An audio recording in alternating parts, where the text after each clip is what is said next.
Indian Army Zindabad! Indian Army Zindabad! Indian Army Zindabad! যে 16ই December হয়েছে মহাবিজয় দিবস, আমরা এই দিনটাকে পালন করি কারণ এই দিনের প্রচণ্ডভাবে একটি মহত্ব আছে। এই দিনেই ইন্দিরা গান্ধীজির নেতৃত্বে এবং ইন্ডিয়ান আর্মি বাংলাদেশকে পাকিস্তানের থেকে স্বাধীনতা দিয়েছিল এবং আমরা জানি যে সেই দিন ইন্ডিয়ান আর্মি, এই যে ফটোটার মধ্যে আপনি দেখছেন, ইন্ডিয়ান আর্মির জেনারেল পাকিস্তানের জেনারেল থেকে সেদিন সারেন্ডার লেটার নিয়েছিল। কিন্তু আমরা দেখেছি যে কালকে ইন্ডিয়ান আর্মির হেডকোয়ার্টার্স থেকে আপনারা দেখতে পারবেন যে ইন্ডিয়ান আর্মির হেডকোয়ার্টারে এই ফটোটা যে ছিল, যেটা আমাদের ভারতবর্ষের ইতিহাস, যেটা আমাদের ইন্ডিয়ান আর্মির ইতিহাস, প্রচুর শহীদের রক্তে এই ফটোটাকে তারা সরিয়ে দেওয়ার একটি ষড়যন্ত্র।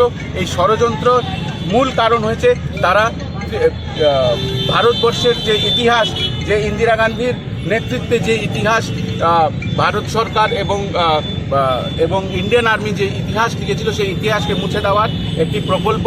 আমরা এই ন্যাক্কারজনক কাজে ধিক্কার জানাই এবং আমরা অতি সত্বর যাতে ইন্ডিয়ান আর্মির হেডকোয়ার্টার্সে সেই পুরনো ফটো, যেখানে ইন্ডিয়ান আর্মির আন্ডারে পাকিস্তানের জেনারেল সারেন্ডার করছে, এই ফটোটা যাতে আবার সেই জায়গাতে পুনঃস্থাপন করে দেওয়া হয়, এই দাবিতে আমরা আজকে ত্রিপুরা প্রদেশ যুব কংগ্রেস এখানে আসছি এবং এই কাজের ধিক্কার আমরা জানাই এবং এই ভারতীয় জনতা পার্টির যে ষড়যন্ত্রে আস্তে আস্তে তারা এই ভারতবর্ষের প্রত্যেকটি ইতিহাসকে মুছে দেওয়ার একটি প্রকল্প এবং একটি কালো নকশা এবং নীল নকশা আঁকছে, সেই নকশার বিরুদ্ধে আজকে ত্রিপুরা প্রদেশ যুব কংগ্রেস এখানে আন্দোলন করছে।